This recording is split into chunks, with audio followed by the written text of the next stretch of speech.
How to care for Monstero plants. Hello guys, welcome back to the channel. Today I'm going to be talking about the Monstero delicioso plant. And more importantly, I'm going to share with you my top tips on how to care for a Monstero deliciosa. Before I move on to the video, can I please take a second to request that you hit the like button and subscribe to the channel to make sure that you stay up to date with new content. Make sure you smash that bell icon to get all new notifications. Okay, let's get to the video. First off, let me show you what these plants look like. The Monstero delicioso plant has slits in its leaves, and one fun fact about this plant is that it does flower, and it grows edible fruit that you can eat. The flower kind of looks like a peace lily flower, and it will eventually turn into a fruit that resembles a corn. I guess I've heard that that's why it's called a Monstero deliciosa, because its fruit is really sweet and delicious. Yum! This plant is super popular, and it's probably because of how beautiful it looks and how easy it is to grow. It's also called the Swiss cheese plant, and they grow really large and look very tropical. As promised, I'm going to give you some tips today on how to take care of this very special plant. Alright, so first thing you want to keep in mind is that these plants like bright and direct light. So the environment that my plant lives in has windows all around the perimeter of the room, but no light is shining directly on him. That is really important, and I would say that it's my top tip. Make sure that the plant has enough sunlight, and that way they will always stay happy and healthy. The next thing to remember, and equally as important as sunlight, is to make sure to give your plant enough water, usually about once a week. So the trick concerning indoor plants is that you don't have to water it every day. The best way to check if your plant needs watering is to put your finger in the soil to feel it. If the soil feels damp, then it already has enough water, and there's no need to add more.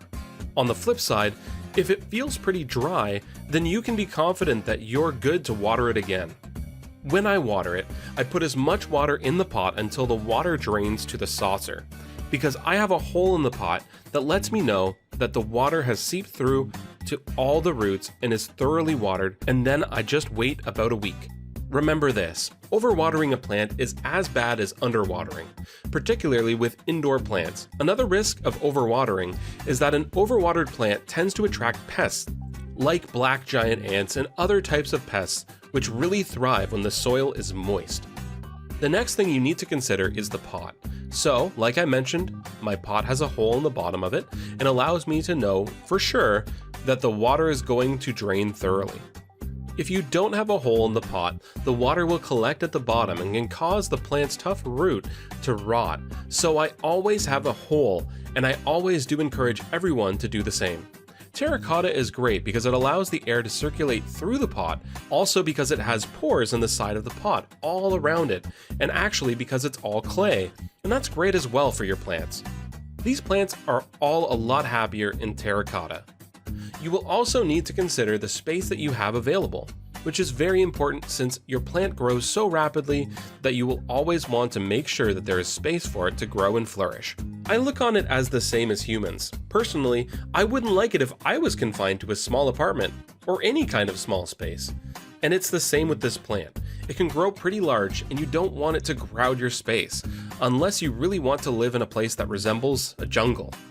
My final top tip and recommendation is that once you buy this plant, and this could also apply to other plants, you should endeavor to take it out of the pot that it came in and check the roots.